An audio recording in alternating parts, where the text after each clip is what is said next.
Bismillahirrahmanirrahim. On va traiter l'exercice 3 de la série 1 d'électricité 3. Considère deux dipôles, P1 et P2, distants de R. Première question, on demande de rappeler premièrement donc l'expression du potentiel électrostatique qui est créé par un dipôle électrique P, ainsi que le champ électrostatique créé par ce même dipôle et l'énergie électrostatique du dipôle s'il est placé dans un champ électrique. Donc ça, c'est des rappels. Pour deuxième question, pour les différentes orientations de P1 et P2, on demande de donner l'énergie d'interaction correspondante et de dire comment varie le module des forces d'interaction. Et dans la troisième question, on va prendre le cas de la molécule H2O et on donne le moment dipolaire électrique de la liaison HO, qui est, on a noté P, qui est 3,9, 10-30 coulombs. Les deux liaisons HO de la molécule d'eau font un angle de 105. Ce qu'on demande de calculer l'énergie d'interaction entre deux molécules d'eau si elles sont distantes de 3,1 angstrom. D'accord? Et dont les moments électriques sont collinéaires et de même sens. Nous avons deux dipôles distants de R. Donc, on veut calculer, c'est le potentiel, donc le potentiel de rappeler donc le potentiel. Donc je vais rappeler donc le potentiel. Donc je vais d'abord schématiser. Donc j'ai ici donc P1, P1 par exemple donc au point P1, et j'ai le deuxième dipôle, donc il est au point O2. On note R, c'est la distance O1, O2, et je note, on va travailler en coordonnées polaires, donc je vais noter ER, donc ce vecteur 1, donc je vais avoir O1, O2, O1, O2 est égal à R, E, R, d'accord? Bon, le potentiel au point M, au point, disons, on demande de rappeler, donc premièrement de rappeler donc le potentiel en un point M quelconque créé par un dipôle. Pour un dipôle, donc si je prends un dipôle, j'ai P, donc on note ici O, et on veut calculer donc au point M à une distance R. Donc j'ai le potentiel créé par un dipôle, c'est 1 sur 4 pi epsilon 0, P scalaire R sur R au cube. Le champ maintenant, donc le champ électrique électrostatique donc créé par le dipôle. Donc j'ai le champ, il s'écrit donc moins gradient de V, et on va travailler en coordonnées polaires, donc moins d de V sur d de R, et moins 1 sur R, d de V sur d de θ.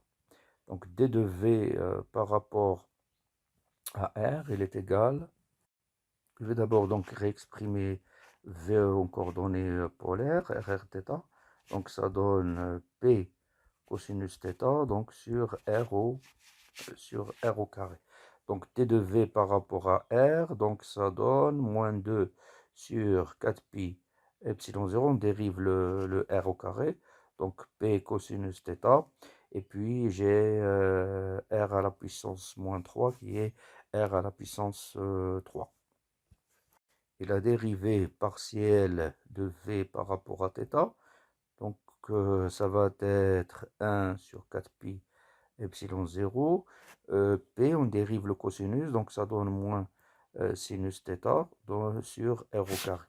Donc par conséquent, donc le champ, donc au point M, donc j'ai un signe moins, hein, donc faut le noter, donc le signe moins, donc ce signe moins devient un signe plus. Donc je vais avoir P sur 4 pi epsilon 0 qui peut se mettre en facteur, et je vais avoir 2 cosinus θ donc porté par ER plus sinus θ porté par Eθ, et il faut faut diviser par r au cube. Donc je vais rajouter r au cube ici. D'accord? Voilà. Donc ça c'est le champ créé par le dipôle en un point M à une distance r. Maintenant, donc l'énergie électrostatique du dipôle, s'il est placé dans un champ E, donc s'écrit W qui va être égal à moins P scalaire R, moins P scalaire E. Donc deuxièmement, maintenant donc j'ai deux dipôles, l'un est placé dans le champ magnétique de l'autre. L'énergie, donc ça va être par exemple donc moins P1, il est dans le champ de P2. On peut aussi donc prendre la relation qui s'identifie aussi donc à moins P2 placé dans le champ E1. D'accord? Donc ça c'est le champ électrostatique créé par le dipôle P1. E1 c'est le champ, donc on a dit électrostatique créé par P1. Qui s'écrit P sur 4 pi epsilon 0 r au cube, celui le champ créé par un dipôle P1, de cosinus θ ER plus sinus θ ER. Donc ça, on peut aussi l'écrire donc sous la forme P scalaire ER porté par ER moins P. D'accord? Il suffit de développer, hein. Donc on a déjà P, on calcule P scalaire ER. Porté par R moins P, on démontre qu'elle est exactement donc égale à P que multiplie donc cette parenthèse que j'ai ici. D'accord? Donc c'est un calcul direct. E1, hein, on va l'écrire. Donc E1, donc s'écrit 1 sur 4 pi epsilon 0, 1 sur R au cube. Donc P1 scalaire ER porté par ER moins P1. Donc ceci implique donc que l'énergie d'interaction entre les deux petits pôles, ça va être donc moins 1 sur 4 pi epsilon 0, 1 sur R au cube. Et on va développer donc ce produit scalaire. Hein, d'accord?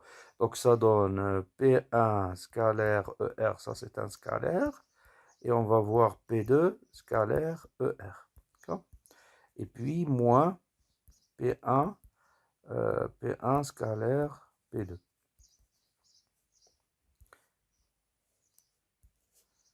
P1 scalaire P2. Donc ça, c'est l'énergie d'interaction entre les deux dipôles.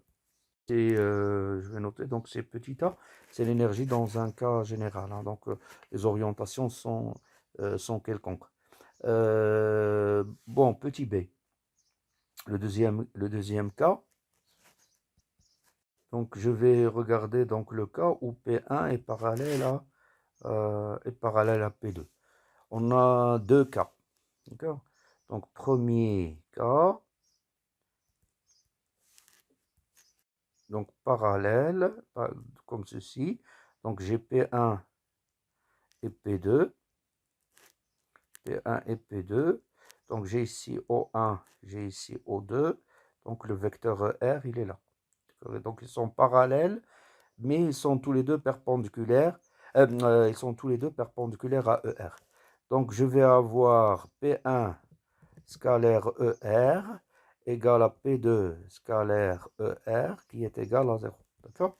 Donc l'énergie dans ce cas-là, c'est moins 1 sur 4 pi epsilon 0, 1 sur R au cube. Donc ce terme-là, P1 scalaire ER et P2 scalaire est égal à 0. Donc je vais avoir un signe plus à cause de ce signe moins. Et je vais avoir donc P1 scalaire P2 qui n'est autre que P1 P2. D'accord? Donc P1 P2, puisqu'ils sont parallèles. Peuvent être aussi antiparallèles, on rajoute un signe moins. Le deuxième cas, ce cas de figure, c'est-à-dire ils sont sur le même axe. Je vais avoir P1 dans ce sens, O1, et P2 donc sur le même axe, P2, O2. Donc, donc P1 et P2 sont parallèles et ils sont dans le même sens. Donc ici, c'est le vecteur ER. Dans ce cas, j'ai P1 scalaire ER égale à P1 et j'ai P2 scalaire ER égale à P2. D'accord? Donc l'énergie va s'écrire W, va s'écrire 1 sur 4 pi epsilon 0, 1 sur R au cube, donc P1, P2, moins P1, P2. D'accord? Donc j'ai un signe moins ici, et j'ai P1, P2, moins P1, P2. Donc ça, c'est égal à, c'est égal à, c'est égal à 0. Je vais rectifier.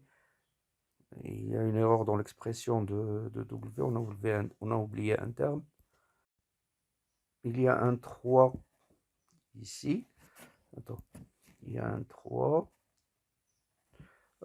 Du fait que j'ai ici donc l'énergie W1 associée au premier dipôle et l'autre, et là c'est l'énergie associée au second dipôle. D'accord? Donc si on fait le calcul, j'ai un 3 ici qui est en facteur A, donc vous rectifiez. Donc par conséquent, je reviens à les expressions précédentes. Donc la première, donc deuxième cas. Donc le deuxième cas, on a ici 3 P1 P2 qui est égal à 2. D'accord? Donc ça va être moins 2 sur 4 pi epsilon 0, 1 sur R au cube, P1, P2. 2, P1, P2.